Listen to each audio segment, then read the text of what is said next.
A បើកដំណើរការ B បិទដំណើរការនេះជារបៀបតភ្លើង12 វ៉ុលយើងជាមួយនឹងកង់តាក់នេះហៅកង់តាក់ជើង3ឬកង់តាក់ចដោលជាទូទៅគេយកទៅតនៅកន្លែងចដោលនៅជាន់ក្រោមនិងជាន់លើពោះយើងត្រូវបើកពីជាន់ក្រោមឡើងទៅដល់លើយើងត្រូវចុចបិទអញ្ចឹងទៅបានវាមានកង់តាក់ជើង3អញ្ចឹងហើយនេះយើងហៅថា adapter 12 វ៉ុលអានេះបងហៅជារួមថាដុំ power ព្រោះដុំ power មាន power supply មានអាគុយរបស់យើងអញ្ចឹងទៅអញ្ចឹងដំបូងដើម្បីយើងភ្ជាប់វាយើងត្រូវភ្ជាប់ពោលដករវាងដុំធម្មពលរបស់យើងទៅឧបករណ៍របស់យើងជាឧបករណ៍ទូទៅដែលបងប្អូនយកទៅ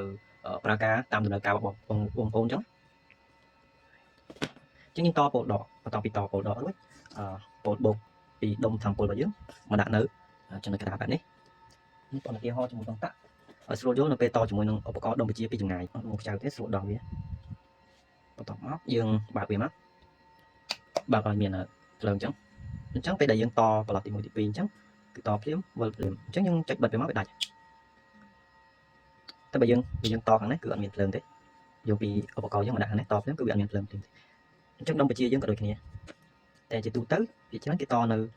ដុំបរោពីនោះមក1 2 3ប្លុកទី3ខ្សែដែលមកកាន់ឧបករណ៍របស់យើងផ្ដាច់ភ្លើងសិនឥឡូវឧបករណ៍របស់យើងវិជាយើងចូលប្រើកង់តាក់ហើយយើងប្រើជាមួយនឹងតេឡេវិជាពីចម្ងាយរបស់យើងវិញព្រោះយើងត្រូវការវិជាពីចម្ងាយយើងអត់ត្រូវការមកប្រើជាមួយកង់តាក់ទេអញ្ចឹងរបៀបភ្ជាប់វាក៏ដូចគ្នាគឺមកពីដុំធម្មពលរបស់យើងគឺភ្ជាប់នៅចំណុចកណ្ដាលអានេះគឺ3បែបនេះគឺ3បែបនេះគឺតម្លៃស្មើគ្នាតម្លៃដូចគ្នាគឺ3បែបហ្នឹង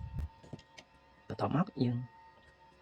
សម្រាប់ខ្ចាំងសិនពេលដែលយើងភ្ជាប់យើងត្រូវផ្ដាច់ភ្លើងឲ្យអស់សិនជាវាប៉ះគ្នាទៅវាខូចដុំវិជាយើងភ្ជាប់នៅប្លុកទី3បន្ទាប់មកពេលដែលយើងភ្ជាប់ហើយយើងកុំដាក់នៅផ្ទាល់បត់របស់ខ្ញុំចេះក្តាស់ចេះវាអីទេប៉ុន្តែបើសិនជា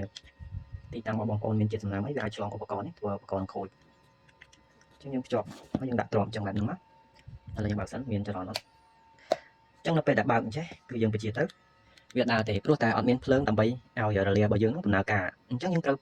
តខ្សែមកគូទៀតបូកដកដើម្បីចិញ្ចឹមដងឲ្យវាមានភ្លើងអញ្ចឹងបិទចរន្តនេះសិនមកដើម្បីយើងតមានសុវត្ថិភាព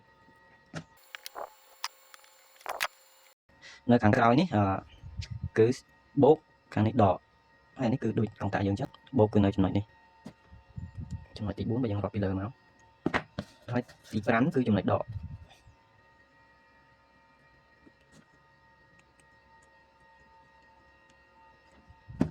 ហើយចំពោះឧបករណ៍នេះបើសិនជាវាមានដូចគ្នាយើងអាចប៉ង់ខ្សែជាក៏បានដែរយើងអាចប៉ង់ខ្សែមួយទៀតយើងតពីខាងនេះចូលមកខាងនេះក៏បានដែរឬក៏យើងចង់តអញ្ចេះពីខ្សែអញ្ចឹងតែមួយក៏បានដូចគ្នាចឹងតហើយចប់ភ្លើងអញ្ចឹងក្នុងពេលដែលយើងចាំដុំរួចហើយយើងអាចបញ្ជាបានហើយយើងចុច A តែមើល A គឺបើកបានហើយ B បិទ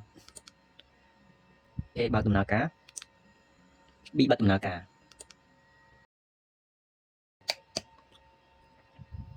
ហើយនៅវគ្គក្រោយនឹងជួបជាមួយនឹងវីដេអូដែលយើងអាចប្រើទាំងកង់តាក់និងតេឡេជាមួយគ្នាយើងចង់ប្រើតេឡេក៏បានចង់ប្រើកង់តាក់ក៏បាន